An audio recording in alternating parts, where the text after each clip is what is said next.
July 27, 2025, 6:20 local time. On the Eastern Front, a new player enters the war. From the gates of a captured Russian base near Donetsk, a North Korean spearhead rolls forward. The column stretches for kilometers, 60 T-90 tanks with dozer blades fitted for breaching obstacles, 40 armored carriers filled with assault teams, and more than 800 infantry at the front line alone. Behind them, sappers, anti-tank squads, and logistics vehicles move in a steady rhythm. This was not a raid. It was a deliberate mechanized assault, planned, rehearsed, and financed at an estimated cost of nearly $370 million. For a sanctioned economy like Pyongyang's, that figure alone was staggering. But the message was bigger than money. North Korea was projecting power on foreign soil for the first time. The intent was simple: break the Ukrainian line before noon, seize ground for Moscow, and show the world that Pyongyang could field expeditionary forces alongside Russia. The spearhead was designed to strike with shock and momentum.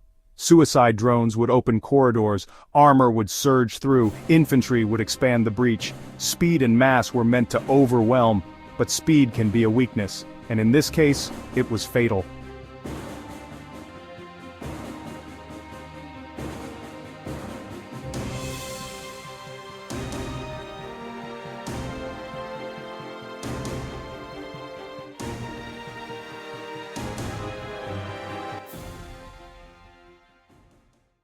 At 6:33, a swarm of 80 pre-programmed suicide drones lifts into the air. Their mission: fly in ahead of the tanks, force Ukrainian defenses to reveal themselves and clear the way. Instead, their timing falters. Some detonate early, others lose synchronization. The air is filled with fireballs, but the ground remains intact. 14 seconds later, the first T-90 rumbles forward onto what looks like open road. There are no signs of danger, no glint of metal, no broken earth. Then, impact. A buried pressure plate ignites beneath the tank's hull. The blast flips the 46-ton machine, hurling its turret nearly 50 feet into the air. Instinct takes over. Drivers swerve off the road into what appear to be clear lanes.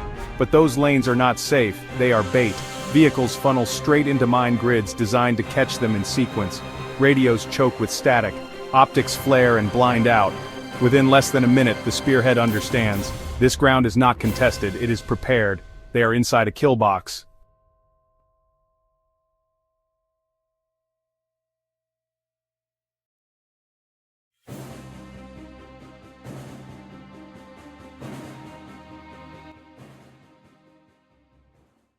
For 17 nights, Ukrainian engineering teams worked silently in the dark.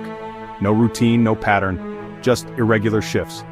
They buried over 4,200 anti-tank mines across 7 kilometers, but not in simple belts. Instead, they built interlocking grids, irregular spacing, angled patterns, and layers upon layers. Pressure plates for the main roads, seismic sensors waiting for off-road maneuvers, infrared triggers guarding gaps that looked like exits, and most deceptive of all, deliberate safe corridors, narrow lanes left open to exploit the instinct to escape.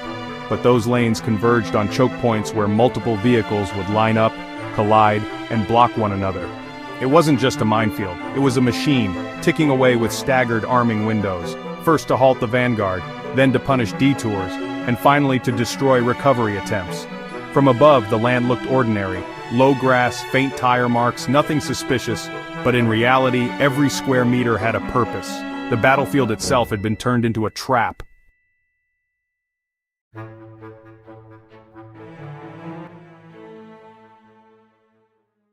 "7:03. The first tank erupts. Within 4 minutes, 17 vehicles are neutralized. Recovery crews try to push through but detonate fresh charges. The column snarls into a mass of steel, smoke, and broken tracks. Overhead, Ukrainian operators watch live feeds in thermal. They record each impact, each swerve, each bad maneuver. A recovery vehicle disappears into a blast. A troop carrier rams another in panic. The spearhead begins to collapse without a single direct shot fired, and then the second act begins.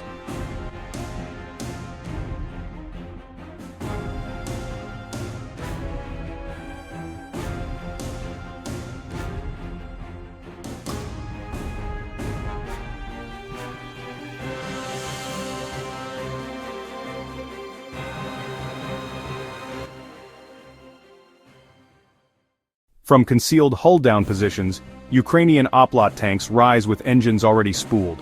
On the left flank, 2 platoons open crossfire. On the right, Another platoon cuts the escape route. Their firing windows last only seconds, 12, maybe 18, before shifting again. In just 90 seconds, 9 more T-90S are destroyed. Behind them, 2 S-22 Bodana artillery unleashes GPS-guided rounds. They fall not on random clusters but on rally points and choke zones pre-mapped long before the assault began. Any crew attempting to regroup instantly becomes a target. Any attempt to tow away a tank becomes a marker for destruction. Electronic warfare adds another layer. Ukrainian Bukovel systems flood the spectrum with false signals. Suicide drones lose their navigation, spiraling into the ground or drifting aimlessly. In minutes, 47 of 53 drones are neutralized. On the ground, chaos reigns. RPG-29 team stalks stranded silhouettes. Snipers pick off group leaders not by their shouts but by their gestures. Small knots of soldiers scatter without coordination, turning into isolated prey. After just 85 minutes, the North Korean spearhead ceases to exist as a coherent fighting force. 42 armored vehicles destroyed, 14 abandoned, over 230 killed or captured. A main supply route clogged with burning hulks. The battlefield is not just a defeat, it's a message written in smoke and steel. For 36 hours, Pyongyang maintains absolute silence.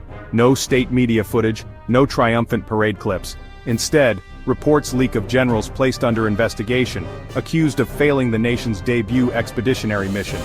In Ukraine, the victory is not just tactical. Airborne reconnaissance troops emerge from Soviet-era tunnels behind the enemy's rear, cutting escape trails and seizing junctions. Among the wreckage, engineers recover a wounded officer clutching detailed orders of battle, plans for the next 72 hours covering 4 regiments. Axes of advance, resupply windows, personnel rosters, intelligence worth more than any single battle. The battlefield is not just a defeat, it's a message written in smoke and steel. For 36 hours, Pyongyang maintains absolute silence. No state media footage, no triumphant parade clips. Instead, reports leak of generals placed under investigation, accused of failing the nation's debut expeditionary mission. In Ukraine, the victory is not just tactical. Airborne reconnaissance troops emerge from Soviet-era tunnels behind the enemy's rear, cutting escape trails and seizing junctions. Among the wreckage, engineers recover a wounded officer clutching detailed orders of battle, plans for the next 72 hours covering 4 regiments. Axes of advance, resupply windows, personnel rosters, intelligence worth more than any single battle. The battlefield is not just a defeat, it's a message written in smoke and steel. For military planners and politicians alike, outcomes ripple far beyond the ground.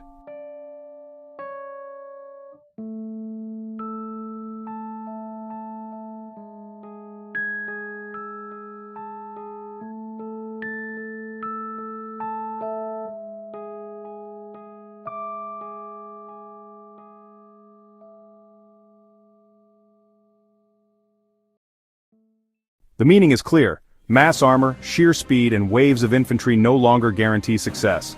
Modern dominance is born of integration. Engineering that reshapes terrain into a weapon.